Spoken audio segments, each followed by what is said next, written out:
Hello everyone, welcome back to my YouTube channel USP classes. तो आज के इस लेक्चर में हम वेक्टर के लॉज सीखेंगे, laws of addition of vectors.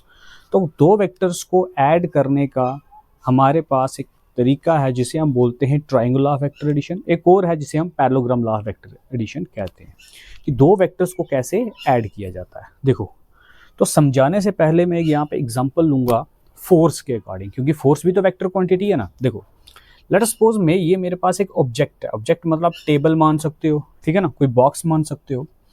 Let suppose एक पर्सन इसको इस तरफ खींच रहा है और इसकी फोर्स है F1। एक और आदमी है, वो इस बॉक्स को या इस टेबल को खींच रहा है इस तरफ। तो अब हमें ये जानना है कि ये बॉक्स जाएगा कहाँ। एक आदमी इधर फोर्स लगा रहा है, एक आदमी इधर फोर्स लगा रहा है, तो बताओ इस बॉक्स का डायरेक्शन किस तरफ होगा। अब इसका डायरेक्शन निकालने के लिए हम यूज करेंगे ट्रायंगल लॉ ऑफ वेक्टर्स, ठीक है। तो क्या होगा इसमें, देखो अब मैं क्या करूंगा, मैं इसकी एग्जैक्ट डायरेक्शन बतानी है। अंदाजा तो मुझे है ये बॉक्स ना इसकी तरफ जाने वाला है ना जाने वाला इसकी तरफ एग्जैक्टली, ठीक है। ये रहेगा या तो इन दोनों फोर्सेस के बीच में कहीं, या तो ये बॉक्स इस डायरेक्शन में जाएगा या इस डायरेक्शन में जाएगा या इस डायरेक्शन में जाएगा या इस डायरेक्शन में जाएगा या किसी भी डायरेक्शन में जा सकता है। तो मुझे एग्जैक्ट डायरेक्शन चाहिए, ठीक है। और वो फोर्स कितनी है, अगर ये 10 न्यूटन है, ये 20 न्यूटन है, तो बीच में जो रिजल्टेंट होगा वो फोर्स कितने न्यूटन का लगेगा, इस सब्जेक्ट पे टोटल फोर्स कितने न्यूटन का लगेगा, तो वो भी तो मुझे जानना है। तो इसको मैं कैसे सॉल्व करूंगा इस प्रॉब्लम को, ट्रायंगल लॉ लगा के। पहले एग्जांपल समझते हैं, फिर उसका स्टेटमेंट पढ़ेंगे। देखिए, तो इस लॉ के अकॉर्डिंग अब मैं क्या करूंगा, ये जो दो मैंने फोर्सेस ली, देखो इस फोर्स को मैं यहाँ पैरेलल ड्रा करूंगा, इसका मैग्नीट्यूड भी सेम, जितनी फोर्स ये लेंथ उतनी लेंथ ये बना लो। ये आ गई पहली फोर्स, ठीक है। अब इसको उठाओ यहाँ से इसके हेड के साथ अटैच कर दो, ठीक है। ये बिल्कुल पैरेलल भी होनी चाहिए, ये बिल्कुल पैरेलल उठाकर यहाँ अटैच कर देनी है। देखो, इसके टेल को इस वेक्टर की हेड के साथ अटैच कर दो। ये पहले वेक्टर की टेल, ये हेड, दूसरे वेक्टर की टेल यहाँ, हेड यहाँ। हम कहेंगे कि इसका और इसका ऑर्डर सेम है। F1 और F2 का ऑर्डर क्या हो गया यहाँ पे, सेम। अब ऑर्डर क्या चीज़ है, देखो टेल हेड, इसका मतलब ऑर्डर सेम है। तो अब मैं क्या करूँगा, दो साइड्स मुझे मिल चुकी हैं, अब इसका बनाओ ट्राइंगल। ट्राइंगल कैसे बनेगा, इसको इसके साथ ज्वाइन करके, सिंपल। मुझे पता अगर मैं इस साइड को इसके साथ ज्वाइन कर दूं तो मुझे ट्राइंगल मिल जाएगा। अब इसका ऑर्डर इस तरफ है, यहाँ से यहाँ ज्वाइन करना है। अब यहाँ समझने वाली बात क्या है, देखो F1 का और F2 का ऑर्डर सेम है, इधर से इधर, इधर से इधर, लेकिन जो मैंने ये लाइन लगाई इसका डायरेक्शन उस तरफ नहीं है, इसका ऑपोजिट डायरेक्शन है। तो यही होगा मेरा रिजल्टेंट। तो अब इसका मतलब जो इन दोनों, ये जो दोनों फोर्सेस हैं, ये इस बॉक्स को किस तरफ लेकर जाएंगी, जिस डायरेक्शन में इस ट्राइंगल के अंदर ये आर दिख रहा है, यही आर आपको उठाना है, बिल्कुल पैरेलल यहाँ अटैच कर देना। तो अप्रॉक्सीमेटली इसका ये डायरेक्शन रहेगा, ठीक है जी। तो ये डायरेक्शन हो गया और यही होगा हमारा रिजल्टेंट वेक्टर। अब यहाँ से मुझे एग्जैक्ट पता चल गया कि हमारा वेक्टर जो इन दो फोर्सेस का जो रिजल्टेंट, जो टोटल फोर्स इस बॉक्स पे एक्ट करेगी, वो करेगी इस डायरेक्शन में, ठीक है। तो ये थी हमारे पास एक सिंपल एग्जांपल जहां से हम ट्रायंगल लॉ को समझेंगे। देखिए, अब देखते हैं इसकी स्टेटमेंट क्या बोलता है। ये बोलता है, if two vectors acting at a point are represented by the two sides of triangle taken in order. अब ये जो एक पॉइंट पे दो वेक्टर एक्ट कर रहे हैं, एक ये वेक्टर और एक ये वेक्टर, इन दोनों को आप ट्राइंगल की दो साइड से रिप्रेजेंट करेंगे, लेकिन उनका ऑर्डर क्या रखना है, सेम। देखो, इसी वेक्टर को मैंने यहां पे ड्रा किया, इस वेक्टर को उठाकर मैंने यहां ड्रा कर लिया, ठीक है जी। ये दो मैंने ड्रा किए थे, अभी समझाया मैंने आपको, ठीक है। इस वेक्टर को और इस वेक्टर को, ये जो दो वेक्टर एक पॉइंट पे एक्ट कर रहे हैं, इन दोनों को आपने ट्राइंगल की दो साइड से रिप्रेजेंट कर देना है और इनका ऑर्डर रखना है same. Then their resultant is represented by the third side of triangle taken in opposite order। फिर इन दोनों का जो भी रिजल्टेंट होगा, क्या इसका और इसका जो टोटल इफेक्ट होगा, वो तो यहां कहीं होगा बीच में, वो कौन सी साइड रिप्रेजेंट करेगी, इसी ट्राइंगल की थर्ड साइड, ये वाली। ये जो साइड होगी वही इन दोनों का रिजल्टेंट होगा, बस ये कहता है। ठीक है जी। अब देखो, अब थोड़ा सा हम इसका डायग्राम बनाएंगे, तो आर का मैग्नीट्यूड, आर का डायरेक्शन दोनों कैलकुलेट करेंगे। ठीक है जी। ये वेक्टर का क्वांटिटी, दोनों वेक्टर के जो रिजल्टेंट जो आ रहा है दोनों वेक्टर की वजह से, उसका मैग्नीट्यूड मतलब उसकी क्वांटिटी कितनी है और वो किस डायरेक्शन में है, दोनों चीजें फाइंड करनी है। देखो जी, हम क्या करते हैं, एक वेक्टर ले लेते हैं ए, एक ले लेते हैं बी। ए को ट्राइंगल की ओपी साइड से और बी को पी क्यू साइड से रिप्रेजेंट कर लेते हैं। ये आ गया मेरे पास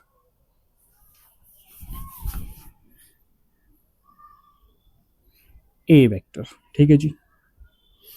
ठीक, एक वेक्टर हम ये ले लेते हैं, ये, इसको मैं नाम दे देता हूं बी वेक्टर। ठीक है, तो इन दोनों का ऑर्डर सेम है। ठीक है जी। दोनों के बीच में एंगल है थीटा।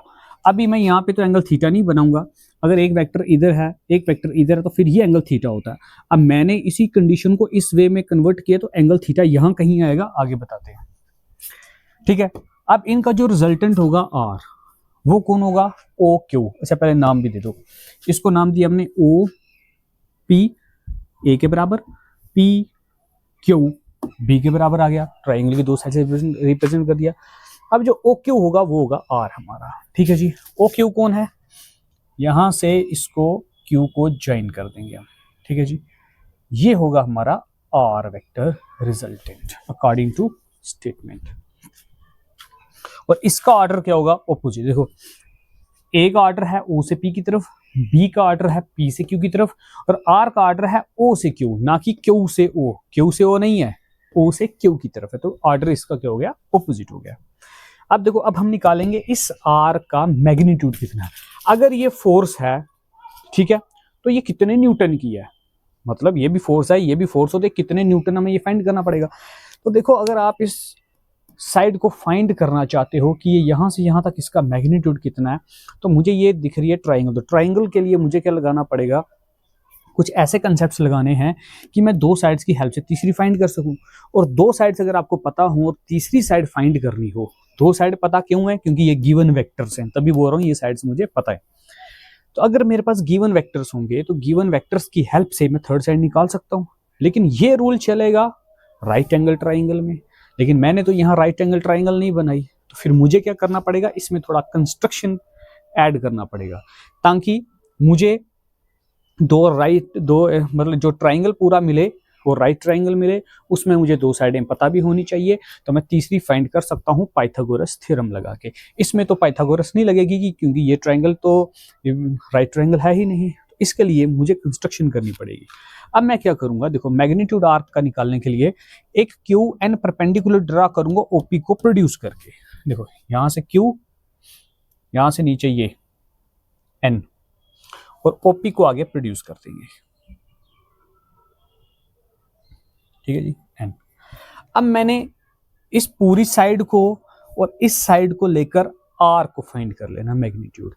अब मैं क्या करूंगा, इस ट्राइंगल में ये जो पी एन है ये नहीं पता, क्यू एन का भी वैल्यू नहीं पता, लेकिन फाइंड करना पड़ेगा पहले ये। तो सिंपल है, देखिए, अब इस ट्राइंगल के अंदर देखो, यहां से यहां तक है ए वेक्टर, यहां से यहां हो गया बी वेक्टर, पी एन तो नहीं पता है तो पी एन फाइंड करेंगे। और एक चीज मैंने अभी बोला, यहां का एंगल होता है थीटा, तो अब इस ट्राइंगल के अंदर ए और बी का एंगल ये होगा थीटा। ठीक है नहीं, वेक्टर्स इसी लाइन को आगे प्रोड्यूस करो उतना ही एंगल ये होता है ना, कॉरस्पॉन्डिंग एंगल। इसको मैं ऐसे करूं तो ऐसे कर दूं, जितना एंगल ये होगा उतना ही होगा ना, कॉरस्पॉन्डिंग एंगल से में आप फाइंड कर सकते हो ए और बी का एंगल, इस तरीके से लिख सकते हो। ठीक है, तो ये एंगल आ गया थीटा, ये थीटा इसका एंगल नहीं, मतलब ए और बी वेक्टर का एंगल है। ठीक है, थीटा मिल गया। अब यहां यूज करेंगे हम ट्रिगोनोमेट्री का, जो 10th में बड़े अच्छे से पढ़ के आए। और क्यू एन पी ट्राइंगल में देखो, बी मेरे को पता है, तो सबसे पहले मैं पी एन फाइंड करना चाहता हूं, लेट अस सपोज, या फिर क्यू एन फाइंड करना, कुछ भी कर सकते हैं। ठीक है, ये देखो, in triangle Q N P, ये वाली ट्राइंगल लेनी है, ये क्यू एन पी।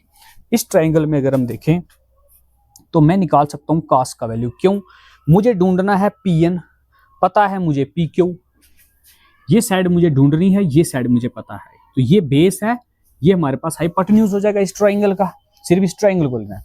तो बेस अपॉन हाइपोटेन्यूज किसके इक्वल होता है, कॉस के। ठीक है जी, ये रहा बेस आपका पी एन, हाइपोटेन्यूज आ गई आपकी पी क्यू, किसके इक्वल होगी, कॉस के। पी क्यू को यहां मल्टीप्लाई करेंगे, ये हो जाएगा पी क्यू कॉस थीटा, और पी क्यू किसके बराबर है, बी वेक्टर के। पी क्यू किसके वेक्टर है, इक्वल है बी वेक्टर के, मतलब बी का मैग्नीट्यूड मैं निकाल ही सकता हूँ, अगर मुझे गिवन वेक्टर्स होंगे तो बी तो मैं फाइंड कर ही सकता हूँ ना, तभी मैं बी का मैग्नीट्यूड लिख रहा हूँ। तो पी एन का वैल्यू मुझे मिल गया B cos theta, P N का वैल्यू मैंने निकाल लिया बी कॉस थीटा। ठीक है जी, अब नेक्स्ट ये साइड तो पता चल गई, अब ये भी तो ढूंढनी पड़ेगी, क्योंकि इस पूरी ट्राइंगल में पाइथागोरस लगानी है, तो ये साइड मुझे मालूम होनी चाहिए। तो अब सिमिलरली इसी ट्राइंगल के अंदर मुझे फाइंड करना है क्यू एन को, ये परपेंडिकुलर को। पता क्या है वापिस, P Q perpendicular upon hypotenuse क्या होता है, वापिस साइन, ये रहा Q one upon P Q equal to sine theta. Q N का वैल्यू आएगा यहाँ से P Q sine theta, P Q का वैल्यू है क्या है बी, तो यहाँ से मुझे क्यू एन का भी वैल्यू मिल चुका है। अब क्यू एन है मेरे पास बी साइन थीटा, ये है बी साइन थीटा। अब देखो ये साइड मुझे पूरी पता चल गई, ओ से लेकर एन तक पूरी पता चल गई, क्योंकि ये ए है, यहां से यहां तक बी कॉस थीटा, तो पूरी साइड पता चल गई ना। अगर मुझे पूरा बेस भी पता है इस पूरी ट्राइंगल का, ओ एन क्यू की बात कर रहा हूं, इस पूरी ट्राइंगल में मुझे ये पूरी साइड और ये पूरी साइड पता चल गई, तो मैं तो हाइपोटेन्यूज आराम से आर का वैल्यू निकाल सकता हूँ ना पाइथागोरस लगा के, कुछ नहीं, सिंपल बस वैल्यू सब्स्टिट्यूट करेंगे, सिंपल अलजेब्रा। अब हमारा नेक्स्ट आओ, in right angle triangle O N Q, ठीक है, ओ एन क्यू। अब पूरी ट्राइंगल को लेना है, ये जो मिडिल में लाइन है इसको इग्नोर करेंगे। देखिए क्या होता है, hypotenuse square is equal to base square plus perpendicular square, वही लगाया मैंने। हाइपोटेन्यूज हमारा वहां पे ओ क्यू, बेस कितना है वहां पे ओ से लेकर एन तक, परपेंडिकुलर कितना मेरे पास एन से क्यू, तो ये रहा एन क्यू का स्क्वायर। तो ये जो ओ एन है, ओ से लेकर एन तक, तो ये वैल्यू आ किसके इक्वल रही है, ओपी प्लस पी एन के। ठीक है, तो मैं ओ एन की जगह लिख सकता हूँ ओपी प्लस पी एन, ऊपर होल स्क्वायर है तो प्लस, बाकी क्वांटिटी सेम। यहां देखो अब ओपी की जगह मैं वैल्यू क्या सब्स्टिट्यूट कर सकता हूँ, ए, तो मैंने लिख दिया ए। आगे क्या है पी एन, पी एन की जगह मैं लिख सकता हूँ बी कॉस थीटा, तो ये रहा मेरे पास बी कॉस थीटा। आगे क्या है एन क्यू, एन क्यू की जगह मैं लिख सकता हूँ बी साइन थीटा, ऊपर सबके स्क्वायर है तो स्क्वायर मैंने सब्स्टिट्यूट कर दिए, डाल दिए सेम एज इट इज। ये है ए, इस पूरे को पढ़ो B, A plus B whole square किसके इक्वल होता है, A square B square plus 2 A B के इक्वल। आइडेंटिटी लगा दी यहाँ पे, ठीक है, ए का स्क्वायर प्लस इस पूरे का स्क्वायर करेंगे B square cos square theta हो जाएगा, प्लस 2ab कॉस थीटा, ए की जगह ये, बी की जगह पूरा, साथ में कॉस थीटा बी के साथ ऑलरेडी है, प्लस इसका भी स्क्वायर सॉल्व करेंगे, बी के ऊपर भी स्क्वायर आ जाएगा, साइन के ऊपर भी स्क्वायर आ जाएगा, क्योंकि होल स्क्वायर है ना, तो बी का भी स्क्वायर और साइन का भी स्क्वायर यहाँ पे हो जाएगा। Simple calculation. अब इसमें ये गौर करो, एक क्वांटिटी है ये बी कॉस स्क्वायर थीटा और एक है यहाँ पे b square sine square theta, दोनों में बी स्क्वायर कॉमन आ रहा है, तो इन दोनों में मैं बी स्क्वायर कॉमन ले लूंगा, यहाँ बच गया कॉस स्क्वायर थीटा प्लस यहाँ बच गया साइन स्क्वायर थीटा, ब्रैकेट, ये क्वांटिटी यहाँ पे सेम आ गई। अब cos square theta plus sign square theta क्या होता है, 1, हमें आइडेंटिटी मालूम है, तो ओ क्यू है आर के इक्वल, तो आर का स्क्वायर किसके इक्वल हो गया, ए स्क्वायर प्लस बी स्क्वायर, यहाँ सिर्फ बी स्क्वायर बच जाएगा, ठीक है ना, यहाँ पे स्क्वायर है, ए स्क्वायर बी स्क्वायर बच गया सिर्फ, ये पूरी क्वांटिटी हो गई 1 और ये क्वांटिटी यहाँ पे आ गई टर्म, ठीक है। अब इस स्क्वायर को पार भेजो तो क्या हो जाएगा, स्क्वायर रूट, या फिर आप ऐसे भी बोल सकते हो स्क्वायर रूट बोथ साइड्स, तो यहाँ पे स्क्वायर रूट आ जाएगा, तो ये हो गया आर का मैग्नीट्यूड। अगर आपको आर का वैल्यू फाइंड करना है कि ये रिजल्टेंट कितना है, तो आपको ए और बी का वैल्यू पता होना चाहिए, ए और बी का वैल्यू यहाँ सब्स्टिट्यूट करेंगे, और एंगल पता होना चाहिए ए और बी के बीच का एंगल कितना है। जैसे ही हम इस इक्वेशन में सब्स्टिट्यूट करेंगे हम रिजल्टेंट फाइंड कर सकते हैं। अब देखो मैंने देखना है ये जो आर है इसका एग्जैक्ट डायरेक्शन किस तरफ होगा, तो डायरेक्शन हमेशा एंगल से पता चलता है। एंगल से क्यों पता चलता है, देखो हमें पता 30 डिग्री का डायरेक्शन इतना होगा, हाँ 45 इतना होगा, 60 इतना होगा, 90 ऐसे होगा, है ना, प्लेन के साथ।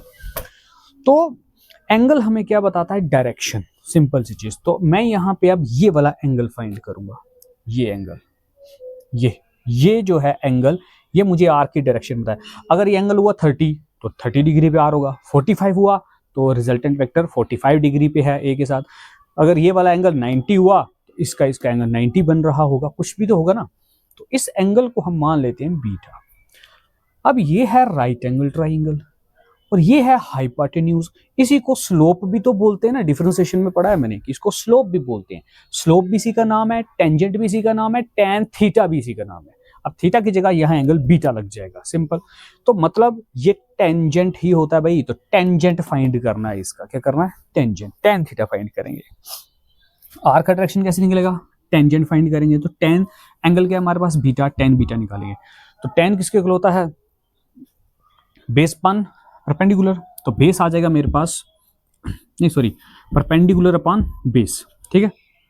Perpendicular upon base is tan theta. तो यहां पे मेरे पास परपेंडिकुलर आ गया क्यू एन, बेस आ गया ओ एन। क्यू एन का सेम देखो एज इट इज, और ये जो मेरे पास बेस है वो है OP plus P N, OP plus P N. तो क्यू एन का वैल्यू डालेंगे बी साइन थीटा, ओपी का वैल्यू है यहाँ से ए का वैल्यू डाल दिया, प्लस का प्लस आ गया, पी एन की जगह मैंने क्या लिख दिया यहाँ पे? ये बी कॉस थीटा, ठीक है जी। तो ये मेरे पास बचा टेन बीटा का वैल्यू। तो यहां से आप टेन को पार भेज दो तो आएगा टेन इनवर्स। आप इस क्वांटिटी को, फॉर्मूले को जब एक्सपेंड करेंगे आपको इसको सॉल्व करके एक नंबर मिलेगा। फिर आपने देखना है वो जो वैल्यू आ रही है वो टेन कितने डिग्री पे लाई करती है, उतना ही हमारा एंगल होगा। एंगल मीन्स बीटा लिखा है तो बीटा फाइंड कर लिया। तो ये था हमारे पास एक सिंपल। अब इसके कुछ स्पेशल केसेस भी हैं, अब वो डिस्कस करेंगे हम। चलो अब इसका करते हैं केस फर्स्ट। एक देखिए केस फर्स्ट केस हम ले लेते हैं। मान लो ये जो दो वेक्टर है हमारे पास, इन दोनों में एंगल है 180 डिग्री। कितना? 180 डिग्री। लेट अस सपोज ये ए वेक्टर है, ये बी वेक्टर है। अब ट्राइंगल तो नहीं ना बना, तो अब रिजल्टेंट वेक्टर क्या होगा और किस तरफ होगा? पहली चीज, अगर ए का मैग्नीट्यूड ज्यादा हुआ तो इन दोनों का जो टोटल, जो रिजल्टेंट, जो इफेक्टिव वेक्टर होगा वो ए की तरफ होगा। इन दोनों में से जिस भी वेक्टर का वैल्यू ज्यादा हुआ रिजल्टेंट उसी डायरेक्शन में होगा, ठीक है। चलो इसको इस फार्मूले से आर को फाइंड करके देखते हैं। यही फार्मूला वापस यूज करना हमने। तो आर किसके इक्वल होता है? Under root A square plus B square plus 2ab cos theta. तो अब थीटा की जगह कितना आ जाएगा? 180, कॉस 180 डिग्री, ठीक है जी। तो कॉस 180 का वैल्यू क्या होता है हमारे पास? -1 A square plus B square minus इसका वैल्यू आएगा -1, माइनस इसके साथ लग जाएगा -2ab। तो A square plus B square minus 2ab किसके इक्वल होता है? ये होता है a माइनस बी का होल स्क्वायर। ऊपर क्या है? Under root, square and square root cancel, तो आर आ गया a माइनस बी के इक्वल। a माइनस बी का मतलब यहां इसका मतलब ये हुआ कि a का वैल्यू ज्यादा है, b का वैल्यू कम। मतलब a वेक्टर जो है इसका वैल्यू लार्ज है, इसका मैग्नीट्यूड ज्यादा है, b वेक्टर का मैग्नीट्यूड थोड़ा कम है। तो जो मेरे पास रिजल्टेंट वेक्टर होगा इन दोनों का वो इसी डायरेक्शन में पाया जाएगा, ठीक है, क्योंकि लार्जर में से स्मॉलर को माइनस किया जाता है। तो अब इसका अगर आप डायरेक्शन भी निकालना चाहो तो निकाल सकते हो, सिंपल, वो भी निकाल लेते हैं। बीटा देखो यहीं से हम बीटा भी फाइंड कर लेते हैं। बीटा क्या बस बताता हमें? Direction. Beta is equal to tan inverse B sine theta. Theta की जगह क्या आ जाएगा? 180, क्योंकि मैंने दोनों वेक्टर्स को ऑपोजिट माना। ये किसका कौन सा केस है? ऑपोजिट वेक्टर्स, ऑपोजिट वेक्टर्स का केस है भाई। ऑपोजिट वेक्टर्स में थीटा 180 होता है, ये अंडरस्टूड है, इसलिए लिख नहीं रहा था। ऑपोजिट वेक्टर्स में थीटा 180 होता है, तो साइन यहाँ पे कितना आ जाएगा? 180 divided by a plus B cos 180। बस थीटा की जगह एंगल सब्स्टिट्यूट कर दो, तो बीटा कितना आ जाएगा मेरे पास? साइन 180 का वैल्यू कितना होता है? 0। अगर न्यूमरेटर ही पूरा 0 हो गया तो डिनोमिनेटर में रखने कुछ फायदा नहीं, तो बीटा मेरे पास 0 आ गया। अब देखो यहाँ a और b का एंगल कितना होगा? 0, ठीक है जी। ये था हमारे पास फर्स्ट केस। अब एक केस और देख लेते हैं, केस सेकंड। अगर ए और बी वेक्टर्स हों, दोनों में 90 का ऑलरेडी एंगल बन रहा है, तो फिर हमें ट्राइंगल बनाने की जरूरत नहीं पड़ती है। अगर दो वेक्टर ऑलरेडी परपेंडिकुलर्स हैं तो फिर कंस्ट्रक्शन नहीं होता है बीच में। दैट इज केस सेकंड मान लेते हैं, if theta is equal to 90 degree. 90 degree का मतलब है कि एक वेक्टर इस तरफ होगा और एक वेक्टर इस तरफ होगा, दोनों में एंगल आ गया ये 90 डिग्री का। ये ए वेक्टर होगा, ये बी वेक्टर होगा। अब रिजल्टेंट कितना होगा वो भी फाइंड कर लेते हैं। और रिजल्टेंट किसके इक्वल होता है, वही same under root A square plus B square plus 2ab cos theta. Theta की जगह क्या आएगा यहाँ पे 90, तो आर मेरे पास आ गया under root A square plus B square plus, देखो कॉस 90 का वैल्यू, ठीक है, कॉस 90 होता है 0, तो ये पूरी क्वांटिटी होगी हमारे पास 0, प्लस 0 लिखने की जरूरत नहीं है। कॉस 90 0, होल क्वांटिटी 0, तो आर का वैल्यू मेरे पास आ गया under root A square plus B square के इक्वल। ये मेरे पास रिजल्टेंट होगा। अगर आप यहाँ से बीटा भी निकालना चाहो तो भी निकाल सकते हो, एंड अगर डायरेक्शन निकालना है आपने इसी आर का, ठीक है। अगर देखो इसको मैं थोड़ा ट्राइंगल में कन्वर्ट करता हूँ फिर बताता हूँ क्या बोल रहा हूँ मैं। ये वेक्टर आ गया ऐसे, ये इसके साथ अटैच करना होता है ट्राइंगल लॉ के अकॉर्डिंग, क्योंकि मुझे इसकी ट्राइंगल बनानी है, बना दी, या गया ए वेक्टर, या गया बी वेक्टर। अब मुझे यहाँ से ये जो इसका रिजल्टेंट होगा ये होगा आर वेक्टर। यही आर तो मैंने यहाँ पे फाइंड किया। अगर इस आर को फाइंड करना है, इसका भी स्क्वायर करो, इसका स्क्वायर करो, फिर उसका स्क्वायर रूट करो, वही आपका आर होगा। ये वैल्यू फाइंड किया है मैंने, इसी को कन्वर्ट किया है ट्राइंगल में। ट्राइंगल आई तो अप्लाई करना है, तो रिजल्टेंट वेक्टर ये होगा। अब यहाँ पे आपको अगर इसका डायरेक्शन देखना है, ये वाला जिसको हम बीटा बोल रहे हैं, ये एंगल क्या है बीटा, तो बीटा फाइंड करना हो तो वापस वही tan inverse B sine 90 divided by A plus B cos 90। Simple सी चीज है भैया। यहाँ साइन 90 का वैल्यू पुट करेंगे, यहाँ कॉस 90 का पुट करेंगे, तो कॉस 90 का वैल्यू हमें पता है 0 होता है, ये पूरा ही खत्म हो गया। साइन 90 कितना होता है 1, तो b into 1 tan inverse b into 1 b vector बचा, डिवाइडेड बाय यहाँ सिर्फ a बच गया क्योंकि ये पूरी क्वांटिटी 0 हो जाएगी, तो ये मेरे पास बीटा आ जाएगा। तो ये था हमारे पास all about triangle law of vector addition. ये एडिशन का एक लॉ था हमारे पास, वेक्टर को ऐड कैसे किया जाता है। अब नेक्स्ट हम टॉपिक करेंगे parallelogram law of vector addition.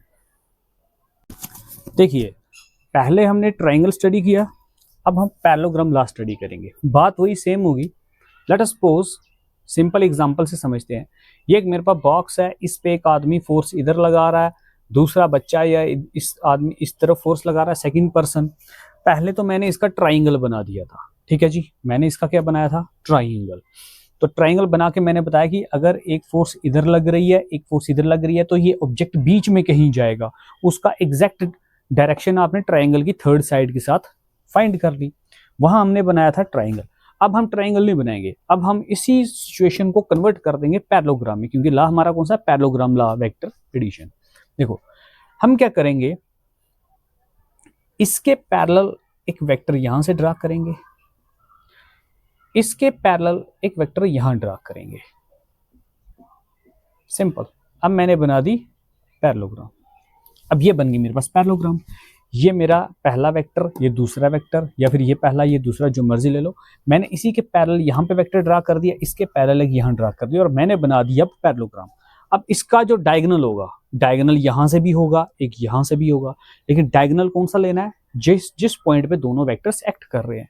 तो ये जो डायगोनल होगा यही होगा रिजल्टेंट।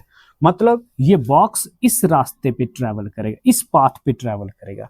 ये बॉक्स ना F1 की तरफ आने वाला है, ना F2 की तरफ जाने वाला है, ये इस डायरेक्शन में रहने वाला है। और ये डायरेक्शन कौन सी है, इस पैरेललोग्राम की डायगोनल। बस इतना बताना आपको। अगर दो फोर्सेस एक पॉइंट पे एक्ट कर रही हैं, तो उन फोर्सेस का जो रिजल्टेंट वेक्टर होगा वो पैरेललोग्राम के डायगोनल की तरफ होगा। तो अब समझते हैं इस लॉ की स्टेटमेंट को, ठीक है जी। देखिए ये क्या कहता है, अगर दो vectors acting at a same point, ठीक है, represented by two adjacent sides of a parallelogram. अब मेरे पास दो वेक्टर्स आ गए, बना लेते हैं। ये आधा क्वेश्चन पूरा ट्राइंगल की तरह ही है, बस आपने सिर्फ स्टार्टिंग से पैरेललोग्राम बनानी है। देखना मैं क्या करूंगा इसमें। ये ए वेक्टर आ गया जिसको मैंने ओ पी नाम दे दिया, ठीक है। दूसरा वेक्टर आ गया मेरे पास यहां पे, ये वेक्टर आ गया, ठीक है। ये भी कुछ होगा और इसका नाम हम रख लेते हैं बी वेक्टर। क्या आ गया? B vector. अब इसके पैरेलल हम अभी जो बात मैंने बोली, ठीक है। अब देखो, अब इनका जो रिजल्टेंट होगा उसको हम रिप्रेजेंट करेंगे इसके डायगोनल से, सेम पॉइंट से। अब यहां से हमने इसका डायगोनल बनाना, तो डायगोनल के लिए पहले मुझे पैरेललोग्राम ड्रा करनी पड़ेगी। तो पैरेललोग्राम कैसे ड्रा करेंगे? देखो, अभी जो बात बोली मैंने, यहां से P से Q की तरफ एक वेक्टर इसके पैरेलल ड्रा कर दो, ठीक है। अगर ये वेक्टर B है तो फिर ये भी B वेक्टर ही होगा, क्योंकि इसके पैरेलल और इक्वल भी होगा। पैरेललोग्राम की ऑपोजिट साइड्स क्या होती हैं? Equal and parallel. पैरेलल है तो फिर इक्वल भी होगी। तो इस PQ के पैरेलल यहां से एक वेक्टर ड्रा कर दो। ये वेक्टर मैंने यहां ड्रा कर दिया एक, ये देखो जी, ठीक है। अब जो इसका डायगोनल होगा वो इन दोनों का रिजल्टेंट होगा। अब डायगोनल बना, अगर ये A है तो ये भी A वेक्टर होगा, इसमें कोई वो नहीं है। अगर ये OP, इसको नाम दे देते हैं हम Q, ठीक है, इसको नाम देते हैं R, तो मैं यहाँ OR लिखने लगा हूं, ठीक है। B वेक्टर को मैंने रिप्रेजेंट कर दिया OR के साथ, ठीक है। A आ गया OP, B आ गया OR। अब इसका जो डायगोनल होगा वो होगा OQ। OQ कौन है? ये वाली साइड। ये जो डायगोनल है ये इसका और इसका रिजल्टेंट है, इसको मैं R से लिखूंगा। अगर आप इसी फिगर की तरफ गौर करो, अगर ये दो साइड्स मैं मिटा दूं तो ये ट्राइंगल बन गई ना। अभी क्वेश्चन ये तो किया था, यहां से बस वापस कंस्ट्रक्शन करेंगे, यहाँ पे ड्रा करेंगे, इसको ज्वाइन करेंगे, इसको फाइंड करेंगे, इसको फाइंड करेंगे, सेम प्रोसेस आगे वही चल पड़ेगा, डिट्टो सेम। बस इसको आपने इग्नोर कर देना है जब आप R का मैग्नीट्यूड निकालोगे। देखिए, तो डायगोनल हमें मिल गया। अगर दो वेक्टर्स सेम पॉइंट पे सेम टाइम पे एक पॉइंट पे एक्ट कर रहे हैं, इनको आप रिप्रेजेंट करोगे किसके साथ? दो adjacent sides of parallelogram. Adjacent sides का मतलब होता है साथ साथ वाली साइड्स, एक के सामने दूसरी साइड नहीं लेते, एडजेसेंट होता है साथ साथ वाली साइड। फिर अगर ये पैरेललोग्राम की दो एडजेसेंट साइड्स हुई तो जो पैरेललोग्राम का डायगोनल होगा वही इन दोनों का रिजल्टेंट होगा। सिंपल। देखो, अब हमने A भी ले लिया, B वेक्टर ले लिया, दोनों के बीच का एंगल ले लिया थीटा। अब यहाँ पे मेरा ये जो कंप्लीट एंगल है, ये पूरा ये कहलाएगा थीटा। ये ब्लू कलर से मैं कर देता हूं, ये मेरा एंगल होगा थीटा। और जो R का डायरेक्शन होगा वो ये होगा, ये रेड कलर से लिखा है, ये हो गया बीटा। बीटा रिप्रेजेंट कर रहा है रिजल्टेंट वेक्टर की डायरेक्शन को, और थीटा एंगल है किसका? A और B वेक्टर के बीच का। अब सेम काम, अब हम R का मैग्नीट्यूड निकालेंगे। R वेक्टर का मैग्नीट्यूड कितना? तो सेम आप क्या करेंगे, यहां से एक परपेंडिकुलर ड्रा करेंगे, QN, PN को, इस OP को आगे प्रोड्यूस करेंगे N के साथ। अब वापस PN फाइंड करेंगे, PN फाइंड करके वही आएगा B cos theta, B cos theta. Similarly आप QN का वैल्यू फाइंड करेंगे, वो आएगा B sin थीटा। ये अभी आप निकालना सीख चुके हो, करवा दिया गया। अब मेरे पास ये बन गई राइट एंगल ट्राइंगल। कौन सी? ये वाली लेनी है, सिर्फ ये वाली बन गई राइट एंगल ट्राइंगल। इन दो साइड्स को इग्नोर कर दो। अगर इन दो को मैं इग्नोर कर दूं तो सिर्फ मेरे पास ये ट्राइंगल बचता है। इसी ट्राइंगल को तो आगे आप एक्सप्लेन करके सारे केसेस करके तो आए। तो जब मैं यहां से इसका और इस पूरी साइड का यूज कर R का मैग्नीट्यूड निकाल सकता हूं, सेम आएगा जो अभी किया। अब R का मुझे डायरेक्शन भी निकालना है, वो बीटा होता है, तो बीटा भी सेम इसी प्रोसेस से निकलेगा जो ट्राइंगल में किया। मतलब मैग्नीट्यूड से लेकर पूरा एंड तक क्वेश्चन जो भी आपने आगे ट्राइंगल्स में पढ़ा वो डिटो सेम है, और इसको आप सेम एज इट इज लिखेंगे, और कंसेप्ट भी सारा का सारा सेम है। स्टार्टिंग से बनाई पैरेललोग्राम, फिर R को निकालने का तरीका वही है जो ट्राइंगल में अप्लाई किया, सिंपल। और R का डायरेक्शन भी निकालने का तरीका वही है पैरेललोग्राम लॉ में जो ट्राइंगल लॉ में अडॉप्ट किया। बस यहाँ पे आपने यहाँ इसकी स्टेटमेंट और यहाँ पे इसकी थोड़ी सी कंस्ट्रक्शन एक्सप्लेन करनी है। बाकी डिट्टो सारा ये वही है जो मैं अभी ट्राइंगल लॉ में एक्सप्लेन कर चुका हूँ, ठीक है। तो ये हो गए हमारे पास दो laws, law of triangle law of vector addition and parallelogram law of vector addition.